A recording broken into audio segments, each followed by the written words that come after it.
So with the new year comes nearly 800 new laws now in effect here in California. And that includes a new state minimum wage and how you shop for groceries. California officials didn't call it a mistake, but their actions did. Within weeks of rolling out a major policy change, the state began walking it back, issuing emergency fixes and scrambling to contain fallout. The speed of the reversal tells a clear story. This backfired faster than anyone expected. How policy failure shows up in real time. When a policy fails slowly, governments can manage the narrative.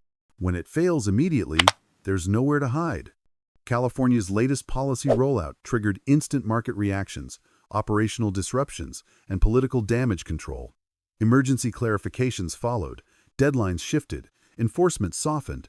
Agencies contradicted each other. No formal apology was issued, but in governance, rapid reversals are admissions.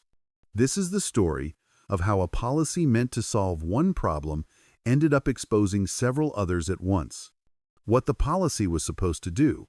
The policy part of a broader reform package was designed to accelerate a long-term transition, protect consumers or residents from rising costs, force faster compliance from industry and local governments, signal strong leadership and urgency.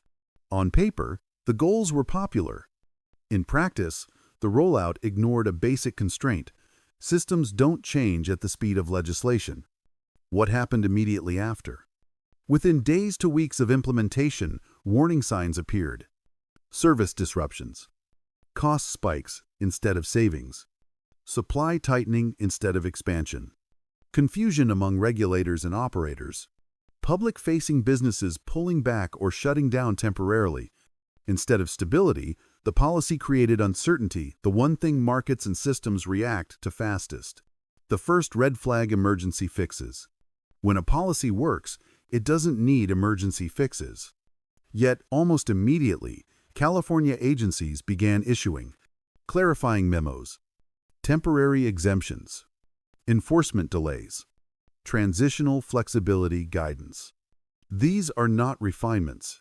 They are containment measures. They exist to stop damage, not optimize outcomes. Why this backfired so fast? The failure wasn't ideological, it was structural. 1.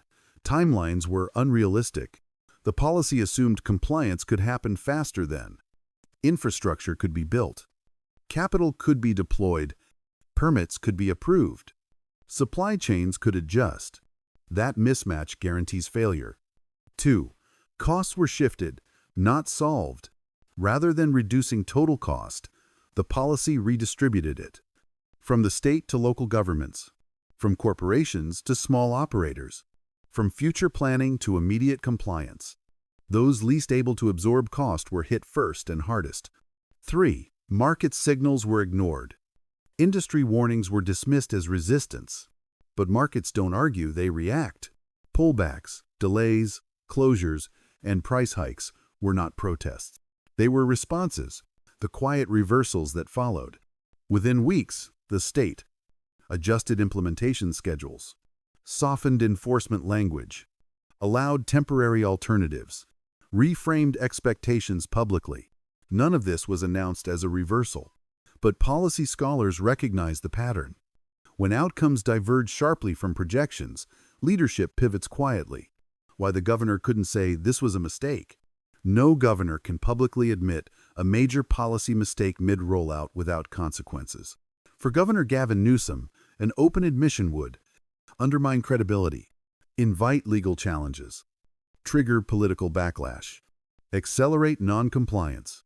So instead, the state did what governments always do in this position: reframe the problem, extend timelines, emphasize lessons learned, call it a refinement phase. But the speed of the pivot spoke louder than words. Who paid the price? Policy backfires don't hit evenly. The immediate costs fell on small businesses, local governments, workers facing reduced hours or layoffs, consumers facing higher prices or reduced access. Large institutions can wait out uncertainty. Small operators cannot. That is why damage appeared almost instantly at the street level. Why this felt different from past policy missteps. California has seen failed policies before. What made this one stand out was how fast the consequences surfaced. There was no long lag, no slow burn, no chance to adjust before impact. The system reacted immediately because it was already under strain. This policy didn't create new problems. It exposed existing fragility. The deeper issue, policy stacking. This wasn't a single mistake. It was the result of policy stacking. New mandates layered on top of old ones. No rollback of outdated requirements. No sequencing to allow adaptation. Each policy assumed the system had slack. It didn't. Why? This is a warning sign. Immediate backfires are dangerous because they indicate zero margin for error, no buffer capacity, high systemic stress. When a system can't absorb even small shocks, leadership loses room to maneuver. That's when governments shift from proactive to reactive mode. What happens next? After an immediate backfire, states usually choose one of four paths. Quiet rollback, spread over time. Permanent, temporary exemptions. Blame external factors. Move on without acknowledging the failure. Which path California chooses will shape the next round of policy decisions. Why this matters going forward. Every rushed policy increases skepticism. Businesses delay investment. Workers hesitate. Local governments stall compliance. Trust, once lost, is expensive to rebuild. And the next policy, no matter how well designed, faces a credibility deficit. When speed becomes the enemy. This policy wasn't doomed because of bad intentions. It failed because speed replaced realism. California didn't just miscalculate outcomes, it misjudged how little tolerance the system had left. The emergency fixes, softened enforcement, and rapid reframing all point to the same conclusion. They may not have said it publicly, but internally, the message was clear. This was a mistake.